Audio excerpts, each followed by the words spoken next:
अंबारी 30 base आणि भाऊ शिवकारी शौर्य मावळा बेस.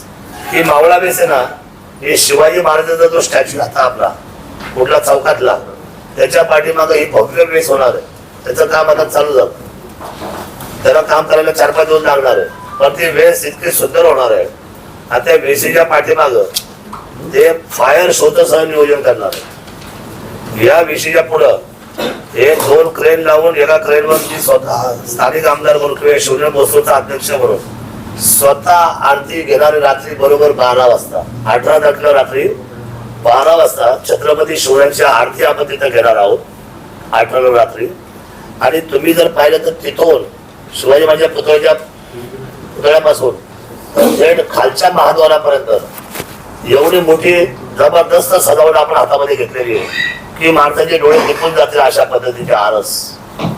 सगळं वातावरण छान, म्हणजे शिवरायांच्या शिवजयंतीला जसं वातावरणाचा फील यायला पाहिजे तसा फील आपण निर्माण केलेला आहे.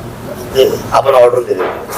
ही दुसरी जी वेस आहे अंबारी 30 बेस, ही वेस आपला परदेशपूर आहे ना, परदेशपूरच्या चौकामध्ये ती बेस आहे. आणि छोट्या अशा 7 बेस आपण करणार आहे इथून तिथं जातपर्यंत. म्हणजे येणाऱ्या शिवभक्तांना वाटलं पाहिजे की काहीतरी शिवजयंतीचा यावेळेचं वातावरण जे आहे, वातावरण आपल्याला दिवसेंदिवस चढतं ठेवावं लागणार आहे. शिवजयंती आहे, येते, पैसा खर्चाला आलाय, परंतु त्या अंधारात दिसते शिवजयंती. शिवजयंती ही उजेडात दिसली पाहिजे, रंगीबेरंगी दिसली पाहिजे, चांगली दिसली पाहिजे.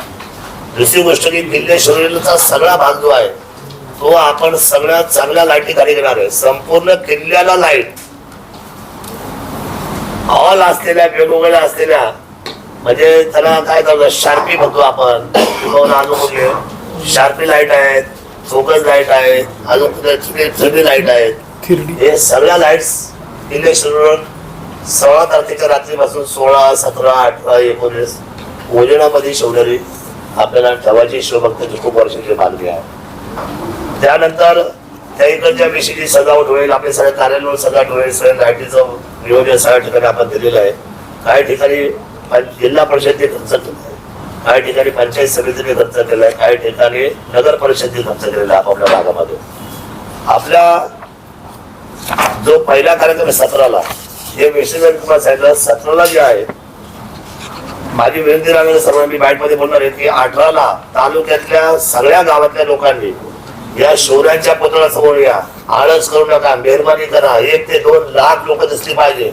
ती लोक बघून अख्ख्या महाराष्ट्रात निरोप गेला पाहिजे की हा याला म्हणतात शिवजयंती, जुन्नर जाग आहे. काय होतं, नुसतं नाव शिवरायांचं घ्यायचं, सगळ्यांनी घरात बसून राहायचं आणि घराच्या बाहेर पडायचं नाही, अशी शिवजयंती आम्हाला. प्रत्येकाने आपली स्वतःची ड्युटी समजून, आपलं स्वतःचं कर्तव्य समजून सगळ्यांनी त्या ठिकाणासाठी तुम्ही सगळ्यांनी त्या चॅनलवर आवाहन केले पाहिजे की बाबा घरातून बाहेर पडा आणि 18ला सर्वांनी 11 वाजेपर्यंत पोहोचायच्या निश्चित देऊया.